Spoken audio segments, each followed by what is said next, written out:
Hey guys, Ralph here, and welcome to True Power Save the Planet. And I hope you did something since we last talked to save the planet. We'll talk about that. Everything we do is about saving the planet, making your life better, making my life better. Lord knows I'm not where I want to be, and so forth. Anyway, you saw the thumbnail, From Earth to Heaven. One of the most incredible things I've ever read in my life was not even a book. I put the book on the thumbnail. But it is The Ethics of Diet by Howard Williams. Okay? This was written back in 1892. Okay? And as great as the book is, the introduction is even better. Leo, several years after the book was published, none other than Leo Tolstoy had it translated into Russian and wrote an introduction for it. And it is the introduction called The First Step by Leo Tolstoy that I want you to Google up today and read in its entirety. It is absolutely a brilliant piece of literature and one of the most fascinating things I've ever read on nutrition. Now, it's interesting. Howard Williams, very talented man and certainly knowledgeable in the field of nutrition, writes an entire book about it. But you read the first 40 pages or so from Tolstoy, who is one of the greatest writers in the history of literature. I mean, just brilliant. His prose and whatnot, and War and Peace and all that sort of stuff. You're reading this introduction, and then all of a sudden you get into the text written by Howard Williams, and the level of literature just falls off the map. I mean, don't get me wrong, it's very, very informative, and it goes through all the great thinkers, Plato and Aristotle and all those sort of things, and their view on fasting and veganism and all that sort of stuff. And I'll tell you what, man, you'll be surprised. Some of the greatest thinkers in the history of man, Plato, will start with there, Hippocrates, Athenaeus. I mean, we can go right down the list. Were all devout vegans, as was Tolstoy. I mean, he talks incessantly in this couple chapters of his introduction that speaks of his time in slaughterhouses and the murder and the mayhem and just the deplorable conditions that we do to feed our belly for absolutely no reason at all. We don't have to. Anyway, that's getting a little bit away from it. But he entitles his introduction The First Step. And he claims, a very, very devout Christian, he claims that Christianity, at this time, of course, talked about several steps that you have to get to have a good life. Okay? And the first step, 100%, is self-control. There never has been, nor ever will be, a good life without self-control, he says. Apart from self-control, no good life is imaginable. The attainment of goodness must begin with that. Now, you notice he said a good life. He didn't necessarily say a successful life. Needless to say, throughout history, there has been extraordinarily successful people who are diabolical. I mean, we're seeing it today, and that's, different story. The people that are running the world today are sick. Okay, different video. Oh, but a good life. And in his case, a good Christian life. Okay? Now, the first step is that of self-control. And the number one seed of satanic, whatever you want to call it, revolves around gluttony and sex. what we eat and sex, the two strongest needs, lusts that we have. And unless you can control those two things, that's the first step. Self-control or renunciation. Unless you can control those two things, you can't go up the next step. You are never going to attain the higher steps of goodness from earth to heaven. It's not going to happen without self-control.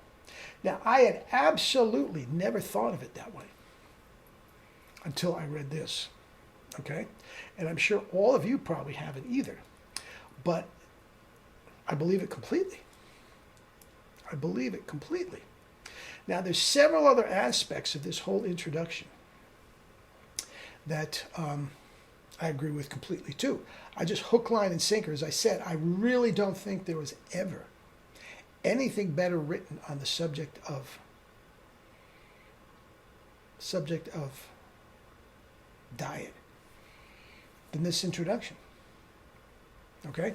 Now, the only way, he claims, or the best way and the quickest way, and I'm going to agree with him, pretty much the only way, you are going to gain the self-control over gluttony is a fast.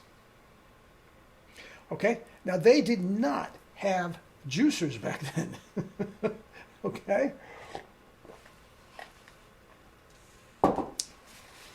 They did not have juicers back then. This was just a dry fast. It's preferably some water, I guess. But back then, the turn of the 1900s, the 20th century, they were talking, Tolstoy was, and some of these great thinkers, were getting the toxic mucoid plaque. They didn't know. They referred to it as everything Beelzebub, to the Lord of the Dunghill, to the serpent within us, and all this sort of stuff. Remember, it's old-time religious stuff. Believe it or not. But, fast forward, yes. I believe it completely. Now, let me tell you the reason I'm talking about it now is I had a situation over the weekend, unavoidable, okay, that I had to go off the cleanse. Now, as you know, I had been on a cleanse for several days, and, gone off for Christmas, and then got back on it, and got it for Thanksgiving, and then I got back on it, so it's just on, off, which is not good. Which is not good. But I felt so strongly that I wanted to be cleansed, and I did it anyway. And here we go. I'm back on it, no question about it. And I will have to I may be able to stay. I have to bring my daughter down to school in 2 weeks. And I may be able, I'm thinking about how I can, bring some lemonade with me. Different video. I'll tell you all about it when it happens. Okay? But what I had to do, family thing, this past weekend, it happened on Saturday. We're traveling, we're out of town, and I had to go off the diet. There's no question about it.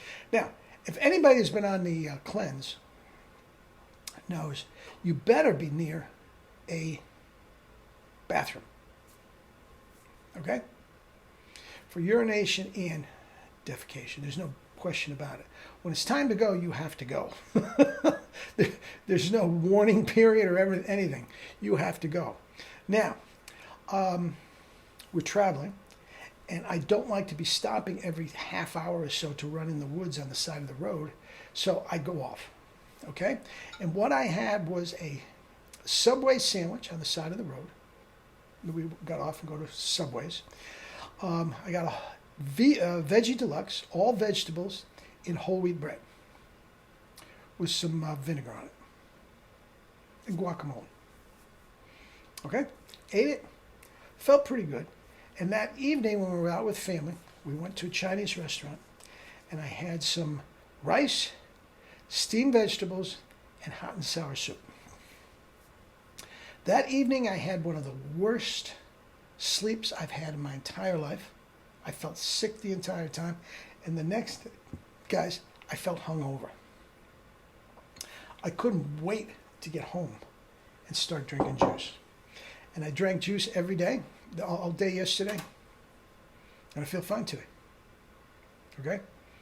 So anyway, that is what was going on, guys, when you eat as clean as I did. I mean, are you kidding me? Rice and steamed vegetables? The hot and sour soup and the Subway sandwich were not great. That's all processed garbage.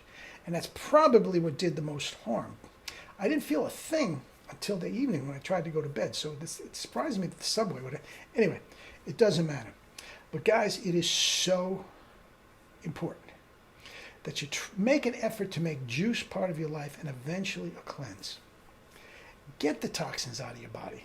Take the next level. Start those steps up to a better life from earth to heaven. Guys, as you know, I talk about meditation and all that sort of stuff. That is my goal. To save the planet. To set out a template there that will make everybody's life better. Get the serpent, the Beelzebub out of us, the toxic one, and we can get the self-control and eat the fruits and vegetables that we were meant to eat, the species-specific diet, and begin our stepward journey up to heaven. All right? All right. Talk tomorrow. Eat and drink those fruits and vegetables and live your life with true power. Not the fake stuff, true power. Love you all.